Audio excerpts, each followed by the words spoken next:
Menteri Kesehatan Budi Gunadi Sadikin menanggapi pelaporan oleh Komite Solidaritas Profesi ke Barreskrim Polri. Pelaporan dilayangkan atas dugaan penyebaran berita bohong terkait adanya pemerasan hingga puluhan juta rupiah terhadap almarhumah Dr. Aulia. Komite Solidaritas Profesi menilai Menkes Budi Gunadi Sadikin melanggar pasal 45A Undang-Undang ITE tentang penyebaran berita bohong. Hal itu berkaitan dengan ucapan Menkes soal adanya indikasi pemerasan dan pemalakan dari senior PPDS terhadap almarhumah Dr. Aulia senilai puluhan juta rupiah. Namun laporan tersebut ditolak Barreskrim. Penyidik Barreskrim meminta Komite Solidaritas Profesi melakukan mediasi terlebih dahulu dengan pihak Kementerian Kesehatan.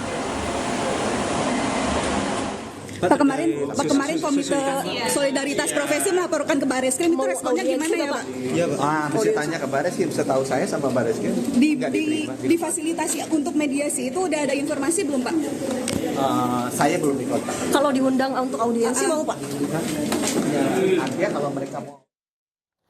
Sebelumnya, Kementerian Kesehatan menemukan indikasi pemerasan hingga puluhan juta rupiah yang dilakukan dokter senior PPDS Undip terhadap almarhumah Dr. Aulia.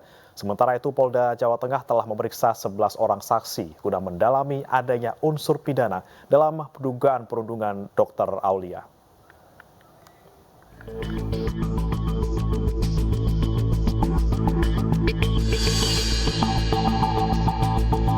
Kementerian Kesehatan mengungkap dugaan pemerasan oleh senior PPDS Fakultas Kedokteran Universitas Diponegoro terhadap Dr. Aulia Risma Lestari.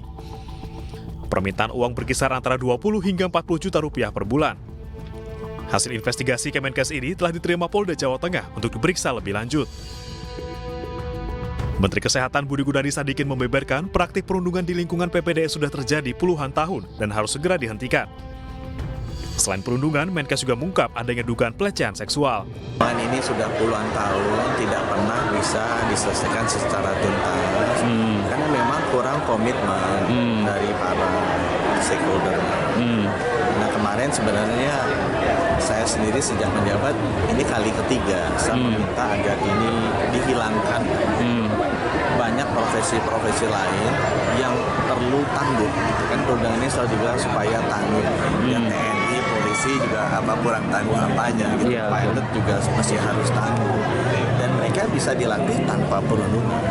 Jadi tidak benar bahwa perundungan itu dipakai sebagai alasan untuk menciptakan tenaga-tenaga yang tangguh.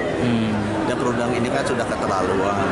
Itu benar-benar dirundung secara fisik dan mental. Kemudian ada sexual harassment juga, diminta uang juga. Ya, menurut saya sih sudah keterlaluan. Dan puncaknya pada saat kemarin akhirnya ada yang tidak tahan dan akibatnya meninggal, ayahnya juga meninggal. Menurut saya ini sudah keterlaluan. Sementara itu, Polda Jawa Tengah telah memeriksa 11 orang saksi terkait kasus tewasnya Dr. Aulia. Belasan saksi ini terdiri dari keluarga korban, dokter rekan satu angkatan, hingga saksi dari Kementerian Kesehatan atau Kemenkes RI. Tidak menutup kemungkinan, polisi juga akan memeriksa dokter senior di RSUP Dr. Karyadi, tempat Dr. Aulia Risma Lestari bertugas sebelum ditemukan meninggal. Pemeriksaan saksi ini pasti akan berkembang lagi, dan kita lakukan pemanggilan-pemanggilan.